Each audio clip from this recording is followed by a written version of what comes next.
Welcome to our Sister Wives recap. I'm sick. I know I say that all the time. I know I'm always complaining that we're sick, but this time she I'm just like, wants attention. This time I'm really I got up and then went back to bed for another 3 hours. Sick. But so let's get into this episode. At least this is an awesome one, all about Krusty. Sister Wives season 10, episode 8, Cody behind the scenes, which I was really dreading, and it was as awful as I dreaded. It was also kind of odd because it wasn't in chronological order. No, they showed maybe the first time you ever wore gloves on camera, or at least carried them by on camera. They purposely put some things out of order, I think, in order to show a narrative. To not show a narrative. Because they kind of mixed up when he was much more affectionate with the early wives. You okay? He's got to fish his phone out. His alarm's going off to tell him to go pick up our son, who had to come home also sick. Homesick. So, we're all sick. And we've been sick. For months, it feels like. Anyway, so it's all over the place. We get it starts off with this. And it's always the wife's fault. And Robin says how equitous she is. She outs herself. She does say, I'm the shopping wife. And it's like, yes, we know. She was saying it sarcastically, but we laughed so hard when it came out. Well, it was 100% correct. So they start off with him explaining that he had 4 brothers and 5 sisters, and he grew up in northern Wyoming. And I was listening very carefully for when did he go to college? Because that's what we learned recently was that he grew up real rough and tumble in Lovell. In Lovell, Wyoming. I don't think that's what his dad thought.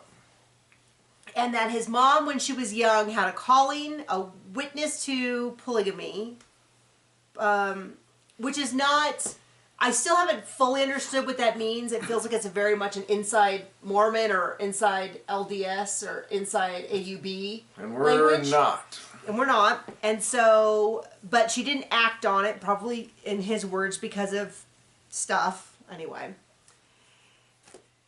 Sorry, I'm really tired. But then he went off on his mission, and when he came back, they were now living it. And then he went and... Was that Janelle's mom? What? No. No. He had a wife before Janelle. Oh, okay. Or whatever. They never mentioned her in the show, and they never said her name, and we never saw her. But apparently there was another wife, which is just kind of a funny thing. Not even to say she doesn't want to be on TV, but just to pretend that she doesn't exist. It's odd. I just have a single line that says "drunk on my own arrogance." I don't know what that's in reference to. Well, Cody's saying that about himself, but we don't remember why. Yeah, exactly. So, he never mentions going to college. He just mentions marrying Mary, and then Janelle, and then Christine, and then they kind of just hippity hoppity over to Robin, and we see a clip from Christine being like, I didn't even meet Robin. You know, Cody and her met, and he was courting, and he was talking about how great she was, and I haven't even met her, and I was really insecure. And they cut back to them on the couches being like, oh, it's so hard to watch this, and why didn't I just sit up straight, and why didn't I shower? And, It's bad TV. It's a lot of commentary about the show, in a way. And then Christine saying how she felt like she lost her best friend because Cody was gone all the time. And I just cannot get over... I just can't get over the fact that there was this guy who had 12 kids and 1 on the way and 3 wives and a full-time job, and everyone thought it was okay for him to leave on Friday and come back on Sunday and spend all weekend courting someone else. The thing you don't know is they were all expendable. So, he would get home at 5:30 and he'd have 2 hours with one portion of the family. And then he spent all of his free time on the weekend. It's just ridiculous. Of course, now that's exactly what we found out recently is what Robin's dad did, is that he would spend all week with his Vegas family and then go to be with Robin's family all weekend. I just cannot get over it. It is just crazy to me. Janelle, I love her. This whole episode, she is so raw, Cody is amazing, that I did get at one point a little nauseous. Oh, she really... It was really like, she was living it and she was loving it. And then Mary is reiterating, they do this footage from when the show first started, when she's like, a lot of times I don't even know why I'm here. But if it wasn't for my child being here and loving the family, I would leave. And I was like, wow, what a different show it would have been. And remember Janelle in the beginning. How healthy it would have been for her in her personal life. Remember in the beginning, Janelle also said that she sometimes thought about what would she pick up and leave. It kind of sounds like everyone but Christine was on there, had one foot out the door. They got the TV show. Oh, I know what Drunk on My Own Arrogance is. He was talking about them going public. And how I just assumed that the whole world would love us and be supportive.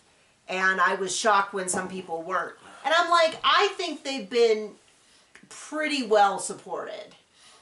You know what I mean? Like, yeah, there were definitely people who were like, I don't think this is wrong, but so much less so everywhere else other than Utah. And now people are like, yeah, I think polygamy's bad because of how badly he treated his wives. Like, if he had stuck to this whole, which is what Mary was saying, that none of us have to be here.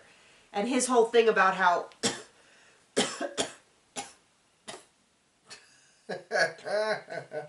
You gonna live? Yeah, I'm just got a runny nose. If he had really supported them when they had wanted to leave, or I don't know, been there a fourth of the time. So then they go through all of that, and they talk about, they want to tell us a big secret about Cody's fifth wife, his hair. And I've said this a million times. If he's that vain about his hair, just get a hair replacement. They're amazing. I see the before and after pictures all the time, and I'm like, dang. You know. I gotta blow my nose. John, can you take over? Sorry, sweetie.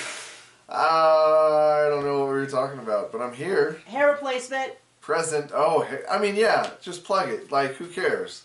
Get it done, have the hair, then you have the hair. A ton of celebrities have done hair. it. And it really surprises me he hasn't. A number of people, and I hate to say this, have said he'd look pretty tough if he shaved his head. If he went for the bald look. Now, a lot of people say that now that Christine is married to David... But now that he's with the budgeter, Robin, because she budgets her money, unlike some of the wives, according to her, you know, with that budget going to $30,000 Victoria's Secret crap, how can he afford it? But, yeah, so I'm like, but so they talk about the fact, and then they tell us this big secret, which clearly he knew was coming, was that after they moved to Vegas, they cut his hair way too short, and so he got hair extensions. And so when he looked bad, and then he looked good side by side, and they do these two clips where he looks bad, and he looks bad, and he looks bad, and he bad. Yeah, what he explains is that the extensions looked really bad, and so he would have cool hair in an interview, and then bad hair in the show, and then cool hair in the interview, and bad hair in the show, and I'm like, I don't know which one's which. One of those two looks couldn't figure it out. Are supposed to be good hair, and one of them is supposed to be bad hair. I don't know that either one of them... I mean, the style is terribly, terribly dated now. What he is wearing currently and what he used to wear. So it's kind of hard for me to see. It all looks bad. Then they go back to the anthropology students. Oh. And they only highlight where... the guy says something about a sex wife and a love wife and a this or that. And he's like, I'm so offended. You know, it implies that each one of them is only 1/4 of a wife or something. And I'm like, no, dude, he's if anything, it's 1/4 of a husband. They each get, although the math that's a lot closer is Robin got 75%. And them others can fight over the crumbs. Got, yeah, 8% Except each. for Mary, because she was already out. You know, but they pointed out that he doesn't have as good a relationship with his girls, so then they show, oh, and then Robin goes, women come up to me all the time and are like, I want to be the shopping wife. And we were like, we laughed so hard because we're like, of all the things for Robin to say, of course you can't be the shopping wife. She's already the shopping wife. Like there's no, it was so funny that she said that, and that's the exact accusation that she gets. Right. And they talk about how women come up to them and husbands are like, yeah, it'd be great if I had a second wife and she could do all the laundry and take care of the kids so my main wife and I could hang out. And they're like so deeply offended by this, except it's kind of what Cody did. Yeah, but you gotta remember, like, he didn't hang out with them. I mean, unless you were Robin. Right? Like, so then they show Cody taking all of the girls, kind of the preteens, on a trip. And all I can remember was him making that dumb comment about how it's easier than being with my wives because there's no jealousy. And I'm like, first of all, it's gross to compare those two, daughters and wives. And secondly, the fact that he just sees his wife's problems as being completely separate from him.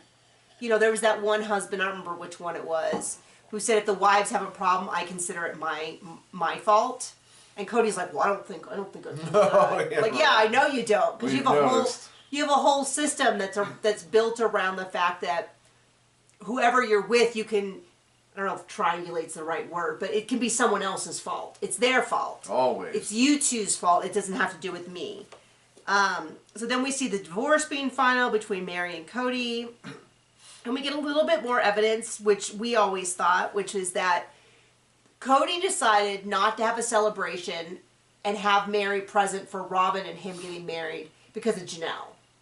I think that was pretty obvious. We thought at the time because Janelle had expressed some concerns and Cody had kind of been open to the idea and then came back and was like, no, because what we found out was that Christine had said that she would like to be there.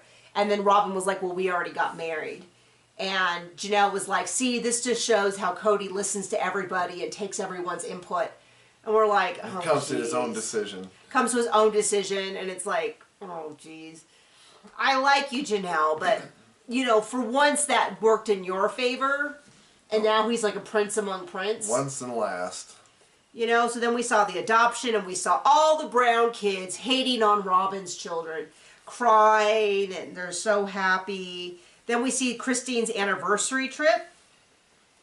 And where it's all about the family. It's all about the family, and the Rock family tower. And then Janelle was again kind of annoying because she's like, "I just wanted to be like Christine. Get over it. You're wrong." And I was like, Janelle. That's the only way to live with Cody, though, is accept it. Yeah. You're wrong, or you're wrong. Bye. Now Christine and Janelle, even when Janelle was saying that, seemed to be getting along a lot better than anything else. But I was a little bit like. Oh. But, you know, they talked about how this was a really good time for Janelle and Cody during this time. And so I think she is all Twitter-pated. But all I can think is, man, Cody was such a bum to lose Janelle. Because she really had his back in all these conversations and all these situations. Because there's a big section where Robin and Christine and Mary were all talking about fighting with Cody. And how different they are when they fight and how Robin just basically says she just talks him down. She just talks and talks and talks and talks. Which is also my approach when John and I fight. Just sheer verbal assault. Not assault, but just, you know, she's like, I just talked to him for hours until he's done. I'm sure it's not the denying of the wetting the pencil that does it. I'm sure it's the talking for hours. Me? No. Okay. Want to clarify all that. Anyway. We have a good relationship, honey. I know. Not like these folks on TV. And Mary talks about how they have a... Robin explains to us about how it's like one thing sets them off and they completely unravel. And then they talk about Christine and Cody are really immature and pick at each other. Notice Janelle did not talk about her conflicts with Cody at all. That actually didn't come up, did it? I don't know, maybe. I don't really think so. Then... And they did, because somebody said they bicker and get mad and then just go their separate ways until they're cooled off.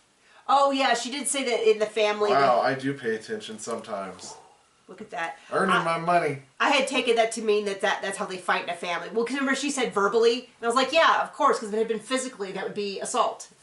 Then they showed the Sedona trip, which is when all the wives went, which I thought was really odd because they had just shown Christine's Galveston trip was much later than the Sedona trip. And I was like, oh, that's when I really noticed they were playing them out of order. And I think it's because it was so clearly apparent in the Sedona trip that Cody was completely over having an equal relationship with each wife. Because he's like, I don't want to be in the middle. We need to be in a circle. So he has Robin and Janelle on either side of them. And then he has Christine and Mary as far away from him as he can. And I was like, well, there's definitely some symbolism there. And he's like, you're not a family unless at my passing you're still a family. And I was like, well, then Janelle and Christine are family.